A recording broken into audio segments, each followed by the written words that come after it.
gotta get that. Weapons free. Weapons free.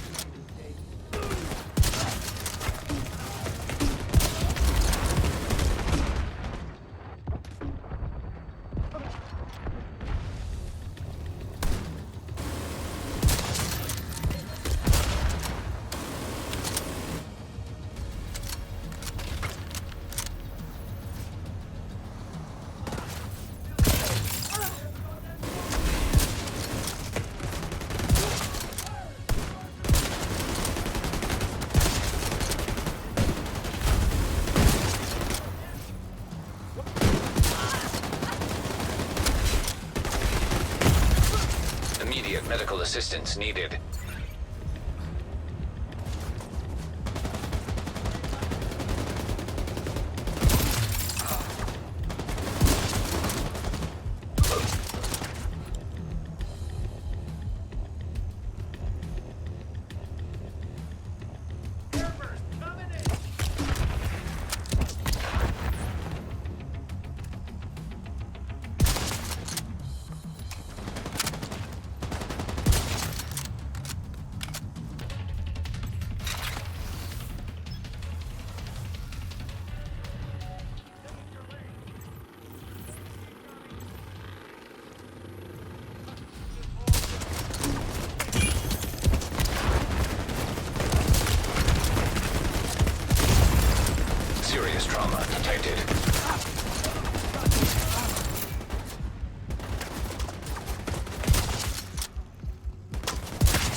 I'll repair the UGV.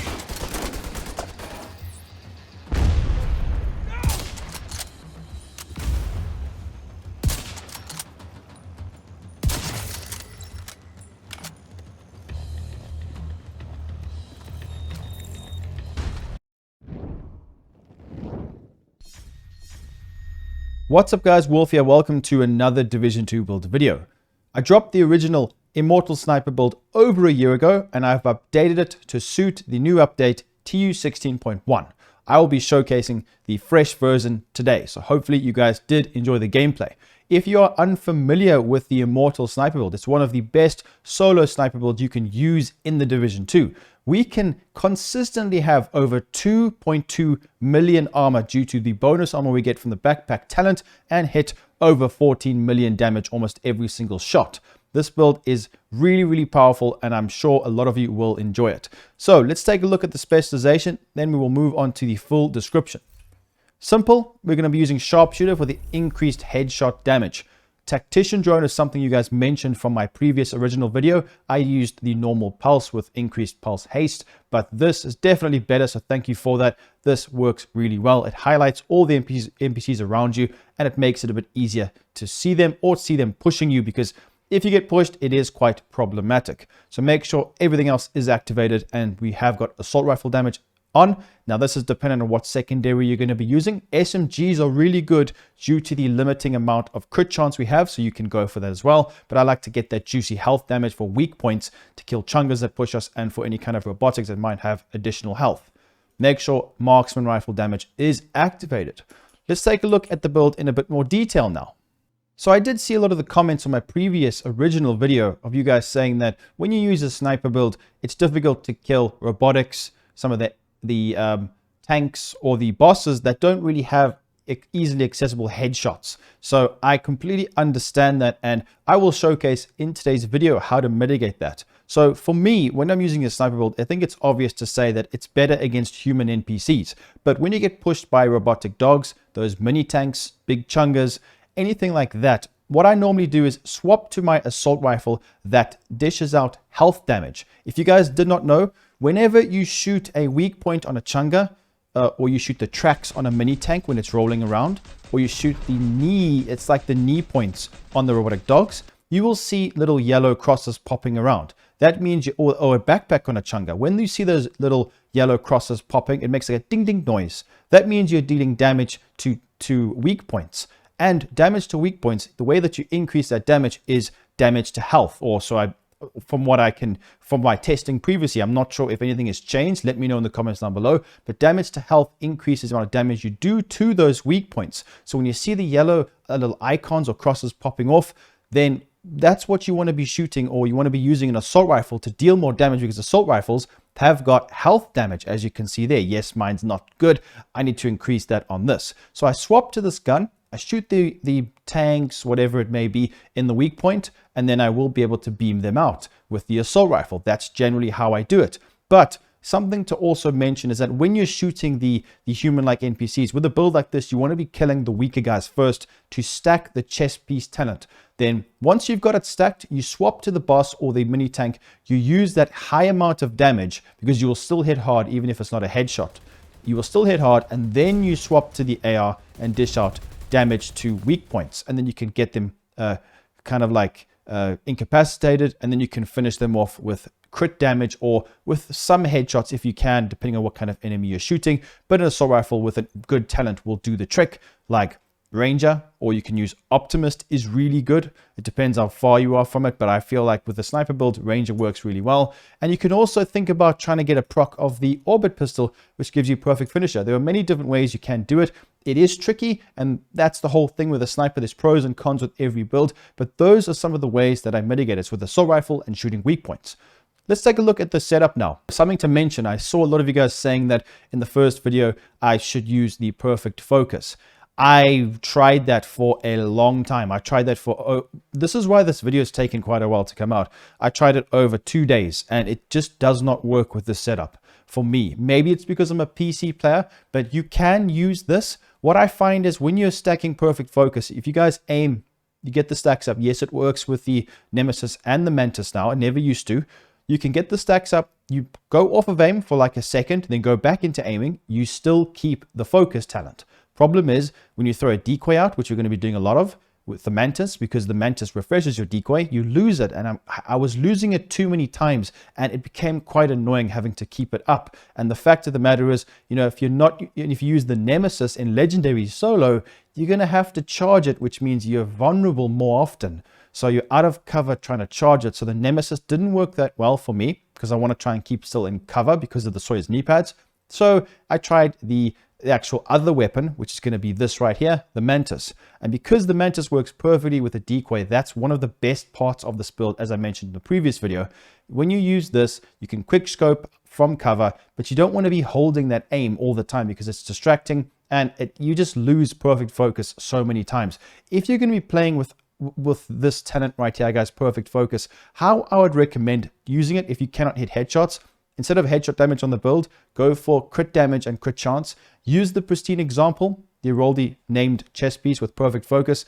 Use the Nemesis and take off the Sawyer's knee pads for damage toss out of cover, or the Fox's prayer knee pads, and then don't sit in cover, kind of corner peek or peek from corners in legendary missions. That's the only thing I can say if you want to be using this. But for me, Chain Killer is too good. NPCs stay still. You don't have to have amazing aim to hit headshots. Just keep calm, be patient, and you'll eventually be able to put your crosshairs on the NPCs. You don't have to be doing flick shots and quick aiming like I do on PC. It's going to be quite tricky, I can imagine, on console. Like I said, I played console almost my whole Division 1 career. I was a console player, so I understand, but it can still work. Give it a try. It's not that hard to use. So Perfect Headhunter really works better for me, in my opinion. Glass Cannon is also something you could potentially go for, but this is just too good to pass up. And just remember that there is a mitigating factor of this chest piece talent. There is diminishing returns with this chest piece talent. Do not ever go full red with that talent, otherwise you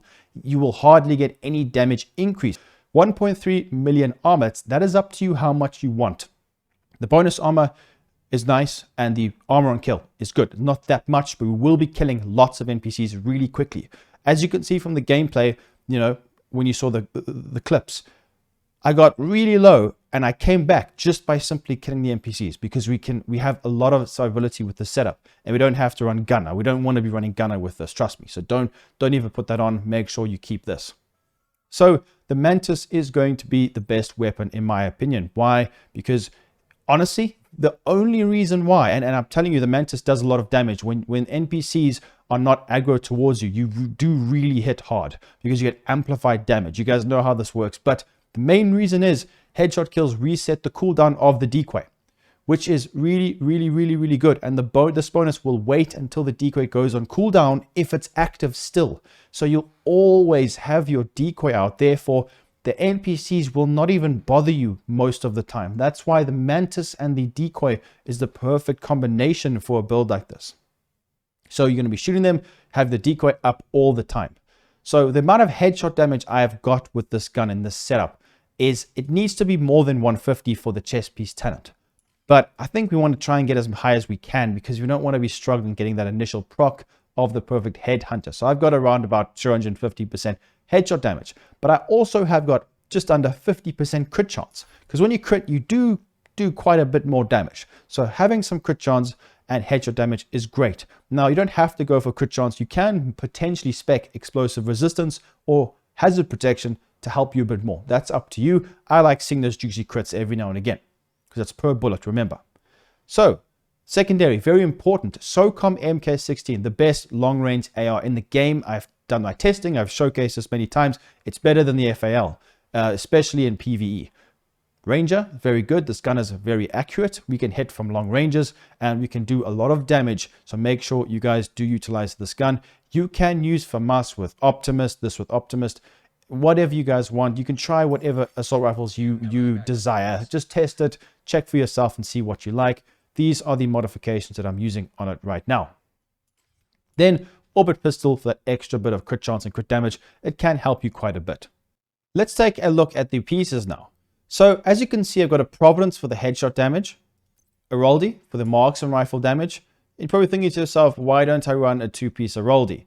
You can get that when you obviously, if you're going to be choosing the perfect focus chest piece, you can go for that, then you will be obtaining that. But we need the knee pads, we need the gloves, we need the chest piece. So it gives us 3 options.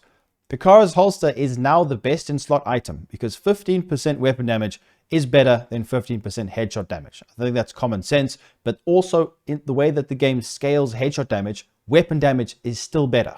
So I've delved into that many times in the past. It's complex, it's quite difficult to explain, but it depends on your talents, what weapons you're using. But the Picaro's is definitely the best. And also if you hit a body shot, you get more damage. So it just makes sense. You can, if you want, go for another Aroldi on the gloves if you don't need that extra armor on kill, or the knee pads if you don't want to keep still. It's up to you guys to switch it up. Just sit down, think about how you want to be playing, and then adapt the build to suit your own playstyle. So with the mask, I've gone for crit chance and headshot damage. It's up to you how much crit chance you go for, if you go for that. But I think it's really good for extra damage. Headshot damage 1 piece with crit chance, headshot, and a headshot damage modification.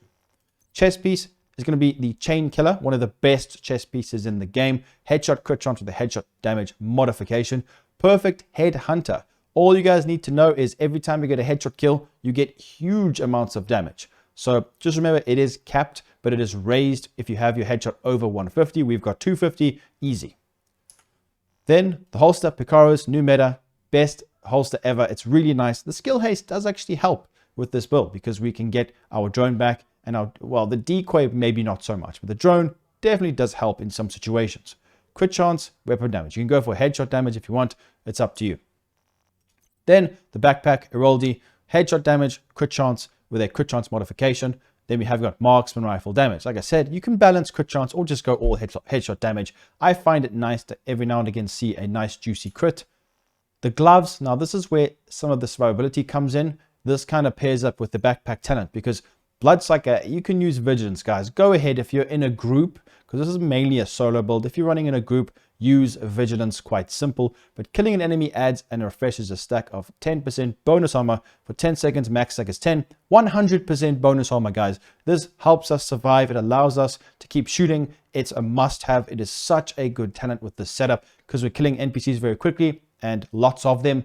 Lots of bonus armor means we keep stacking it up, and we never really even take that much damage. Must have, definitely try Bloodsucker. Then we have got the gloves, which gives us, I know it doesn't sound like much, but we do get armor on kill 10%. And it really does stack up. Kill lots of ads, get our armor back. It helps you survive. You don't have to use this, but I recommend it. It's very, very good. Crit chance rolled on these. The health bonus is unfortunate. I really wish they would just they just need to rework 511. It's just terrible. 10% health is never really that useful these days. The knee pads, one of the best pieces in the build. Explosive res, health, once again, I don't know why. This is so powerful. Stand your ground is one of the best talents in the game, guys. It's very good. We get 30% weapon damage if you don't move, and we are immune to getting staggered, which is so vital with this build. If you don't use this and you're in cover, the drone spam and the grenadiers are going to destroy you. You're going to get bounced out of cover and beamed. Remember, there is there's a safety net mechanic in the game, so don't worry about getting one tap that much as well if you wanted to go for more reds. But remember the diminishing returns with the chest piece talent if you have too many reds. So tactical drone, this is very nice. The tactician, very, very good. Duration, scan range, and whatever you want to put here, it's up to you. I don't even have the right mod. Decoy, I think skill haste is not going to be helpful here, so go for duration and health. Taking a look at the stats, you guys can pause the video if you want to see any of the other ones. The armor and kill is not that impressive, but remember, lots of kills, so lots of armor.